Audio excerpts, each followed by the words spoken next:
Yo, this is your man Apollo Brown representing Detroit, and you are with me watching Just One Record.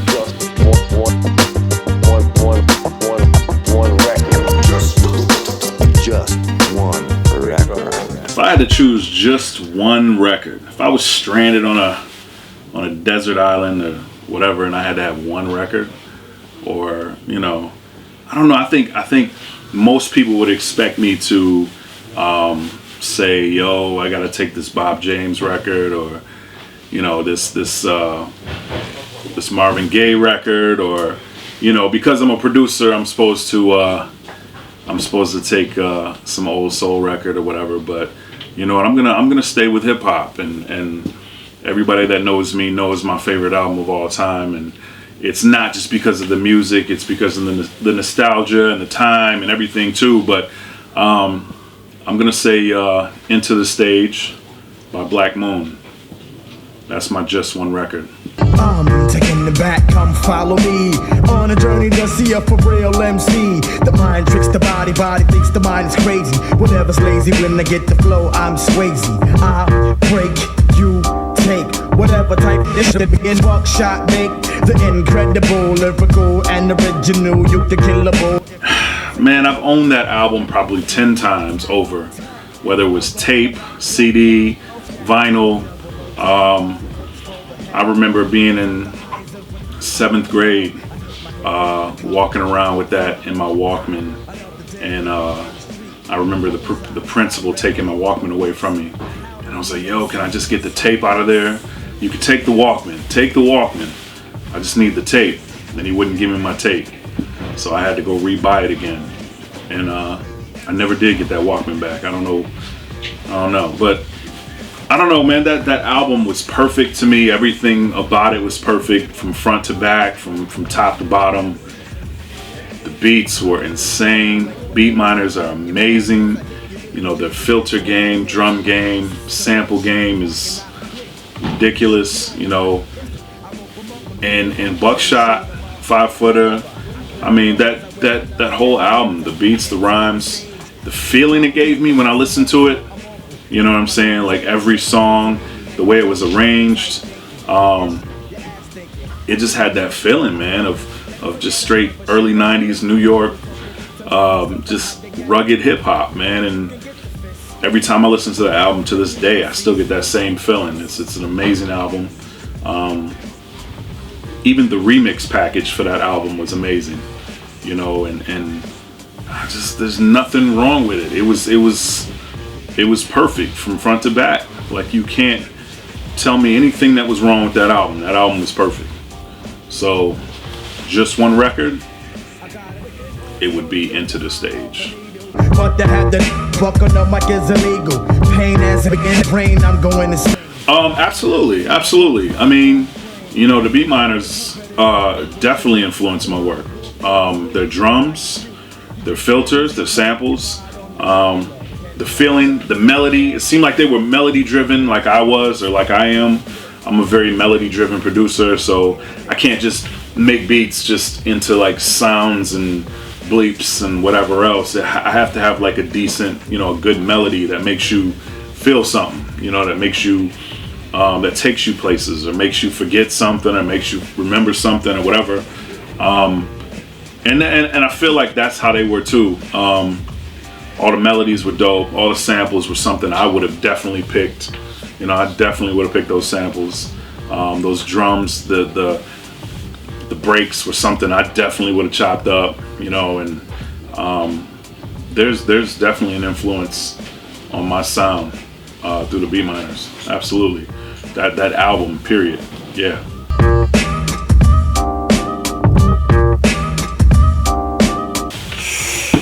That's a hard one, man, because each track, like, I felt different with each track. So I'm gonna have to go probably with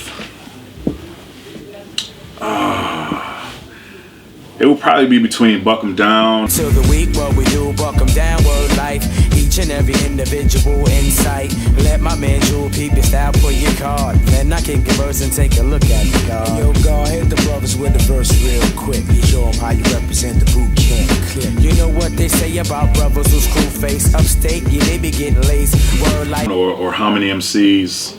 I got it on so through the eye of a needle, but to have the buck on the mic is illegal. Pain as it begin to rain, I'm going insane. Pound up the pound, come stomp on your brain. Pick up the boot, better be jetty with the loop. Don't try to walk with a switch, it's like a cute. You just getting me sick, my dick ride on the regular. Ken Predator. I just remember when I first heard How Many MCs, I flipped out my seat. I was like, yo, what is going on right now? And that was before I bought the record. You know, that's what made me go to the store and buy the album, was How Many MCs. But when I got the album, there were so many tracks, like every song was just like amazing. So I would have to say How Many MCs, because of what if it wasn't for that song, I don't know if I would have went and spent my money as a young, 12-year-old, to go buy that record. So How Many MCs? Slow dope, never made it in my neighborhood. It's more Jesse Owens with the Owens. If it's paying good, so we be trying to run, baby, run to the payout.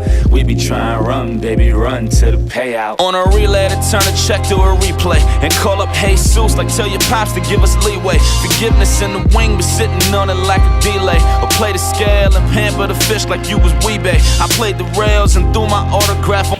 I usually do. For this album, it was changed a little bit, and I'm grateful for that. But working on this album was amazing.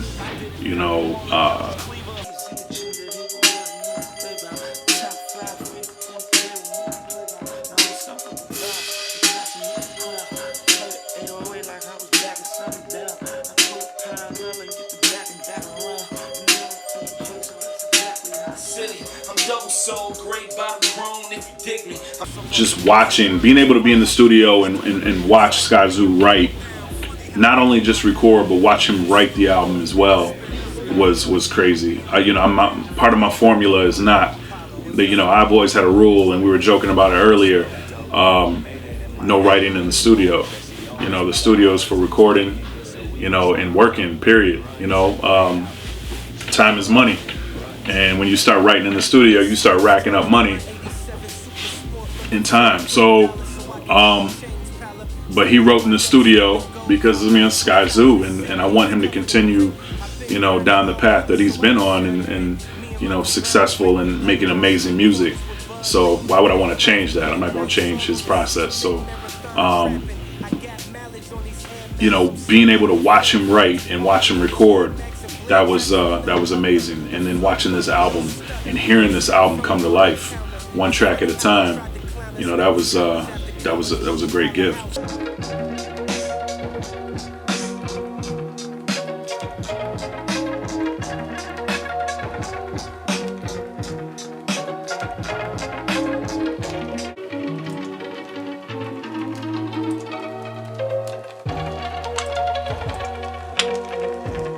Yeah, the formula, I knew what I wanted the album to sound like. I knew kind of the path I wanted it to go. But as we started recording the songs, the path changed a little bit. I would add beats here. I'd go home and make more stuff for it to replace other stuff. So it changed a little bit, but it came out amazing. It was a great album.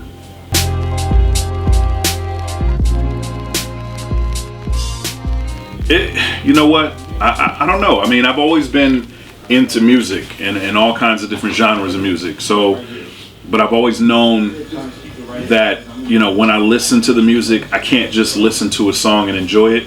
I started overanalyzing songs and becoming a beat nerd. And, I would hear the drums, I would hear the chops, especially if I'm listening to hip hop. I'm hearing the loops and I'm wondering how they did that, and how did they make this sound like this, and this snare sounds like that. And I couldn't just listen to a song and enjoy it. I had to break it down in parts before I could do that. So I just knew that one day I would go from being just a listener to a participant You know what I'm saying? I wanted to participate in making this music for other people to hear. And that was when I was about 16. So, like 1996. And we all know good music was flowing at that time. Amazing music was around us that time. So, you know, I had a lot of great influences, and wherever I lent my ear, I was hearing great stuff. So, yeah, that's kind of when I knew I wanted to do this, man. I wanted to, well, at least be a beat maker. You know, I didn't really, you know, climb out of the basement until probably around 2007. But I was a beat maker from 96 until then.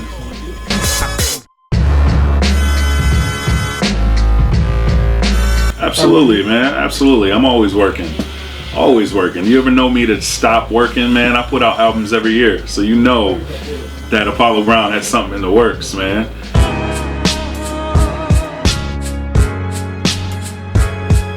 You ain't got shit for me. Funny how you brag when your actions don't match your story. You're bored. Yeah. I want y'all to take a trip.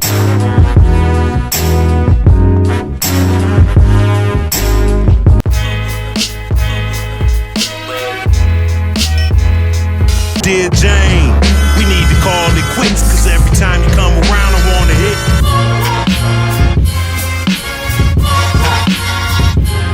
The British royals really German. Family named the Battenbergs, about as royal as Doug.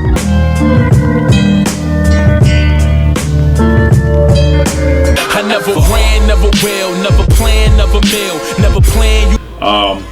But like Skyzoo said, you know, I'm really focused on the Easy Truth right now, and getting that to the world and making sure everybody hears it, whether on wax or whether in person.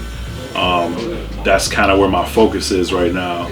Even though I am working on other things for 2017, you know, to be released later on this year, but my main focus is definitely the Easy Truth right now.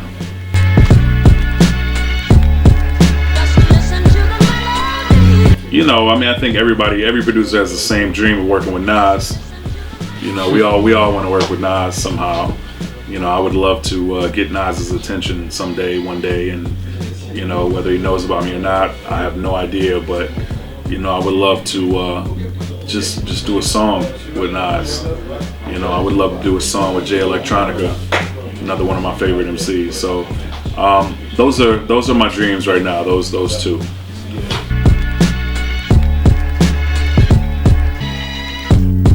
I mean, I think we're all worried about him.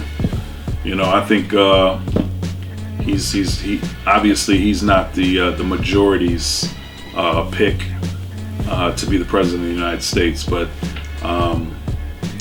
we're all kind of worried, man. He has a lot of things up his sleeve right now, and a lot of thoughts and ideas that a lot of us don't agree with. You know what I'm saying? So, you know, it's kind of like we're waiting in the wings on pins and needles, just trying to see what he's going to do next, man, because you know, he's going to mess up the United States, and not only the United States, I think he's going to mess up the world. You know, we're a little worried, man, but he's bringing a lot of people together. So that's the good thing of it, is a lot of people from all races, colors, creeds, any background or walk of life, man. He's bringing a lot of us together to kind of protest him and his ideas and stuff. So yeah, we're definitely worried, man, but hopefully good things come from it.